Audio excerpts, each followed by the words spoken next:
Hi everybody, Dan Illman, Mike Beer, the feature race at Saratoga on Wednesday. Race number 7, 5.5 furlongs. It's the $100,000 Bolton Landing Stakes, 2-year-old fillies sprinting on the turf. You can play this race and the pick 4. It kicks off a 50-cent pick 4 sequence with a new DRFBets account. Sign up at drf.com/bet.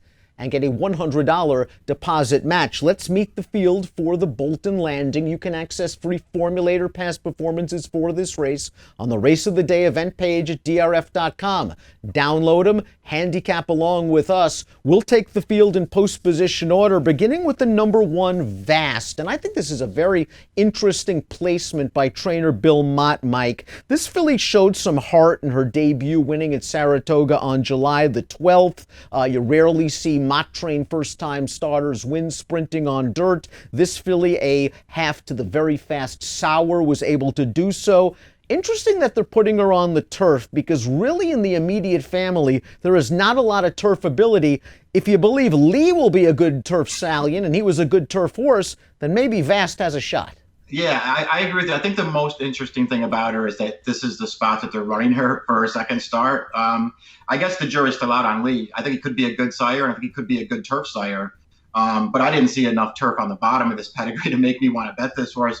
I'll say this about her debut. I gave her extra credit because I thought she did a lot of work in there, and I thought she ran well. I just didn't like that race overall. The dam has foaled 3 turf runners. None of them have won. You have to go way back in this family to get a big name. And that's Nureyev, and that's a giant name on the turf, but you do have to go way back. The number 2 is, don't you remember his winning experience on the turf? Went gate to wire at Indiana Grand last time out, where the 4th place finisher of that race came back to run 3rd on dirt with a 45 buyer. Not really sure she was facing much in here, and something tells me the pace is going to be a lot hotter this time around. Yeah, I think it will be too. She only got a 45 buyer for that win. I mean, the horse that ran second to her was a big favorite for Wesley Ward, a first-time starter, though. Who knows how good that horse is. This horse feels like she's in a little tough here. Now, we said that the jury's still out on Lee as it pertains to turf progeny. He's currently 2 for 7 with first turf runners from his first crop. Let's just say the jury is out on Union Rags. He is guilty as charged, 4 for 141 with first-time turf runners. The dam 0 for 3 on turf. I guess the good news here is the second dam was a fast multiple stakes winning turf sprinter. Persian Queen was claimed out of the winning debut, big hike in class. Yeah, I thought she ran okay first time out to run down a stablemate of hers at that time from the Rudy Rodriguez barn, who was a big favorite. And this horse did well to run her down, but I saw no turf pedigree.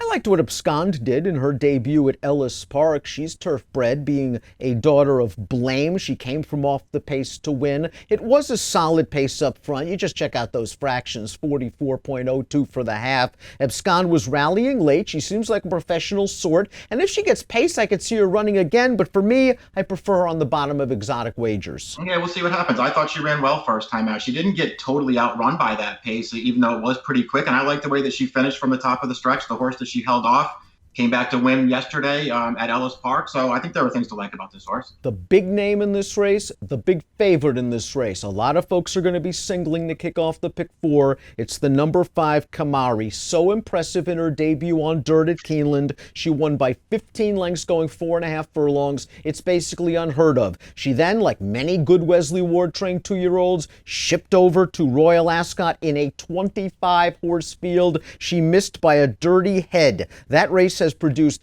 3 next out winners. It's a really strong field. Here's a Wesley Ward formulator fact, and it pretty much, corresponds to horses returning from Europe. 2-year-olds switching to Lasix, 9 for 18, 14 on the board. If you add in blinkers off, he's a perfect 4 for 4, including Stillwater Cove's win in the Bolton Landing a couple of years ago. This filly is a big, imposing, fast one, and she's way the horse to beat. Yeah, I don't have anything to add to it, Dan. It'll be rare to find a horse who won her debut by 15 and then ran better in her second start, but she did.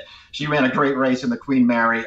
This field's going to have a really tough time beating her if she shows up. Champagne Humor is another horse that if you think Vast, who's probably going to take some money, or if Skond isn't going to fire, maybe she's the one to get behind Kamari. If you're really behind Kamari in your exotics, she came from off off the pace to win her career debut. She beat a couple of minor next out winners. Antonio Sano's a bit of an underrated trainer, and this one's at least been up at Saratoga working a bullet to sharpen up that speed. I liked this horse's debut just for the fact that she very boldly split in the stretch there. It's not like she got some kind of perfect trip. I like the effort she put in there. I don't know where she's been for the last 3 months. But there's a chance she could step forward in this race. Usually you expect lots of speed in these turf sprints, but we throw up our Timeform US pace projector, and it's Kamari, based on the fractions she showed in her career debut on dirt. She also went very fast in that Royal Ascot race. And again, you give the best horse the best trip, which is loose on the lead. She's going to be tough to run down. Completing the field is the number 7, Classy Sadie, third in her lone turf start. That was her career debut. I thought she ran pretty well in that race. She got bumped a little bit in the stretch. She finished okay. She came back to win an off-the-turf race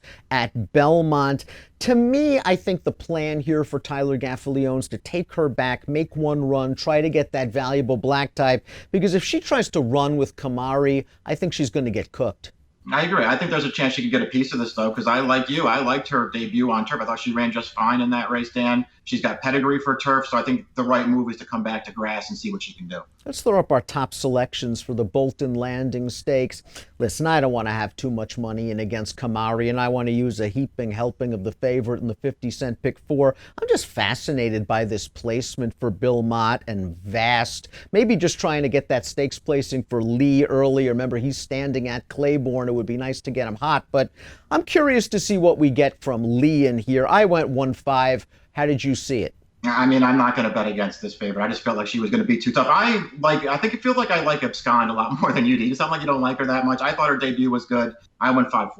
All right, Mike's going 5-4. I'm going 1-5-6-4. The $100,000 Bolton Landing Stakes kicks off the 50-cent late pick 4 at the Spa on Wednesday. Get down with a DRFBets account and that $100 deposit match. Sign up easy. DRF.com/bet. An approximate post time for the Bolton Landing, 4:02 Eastern. Good luck.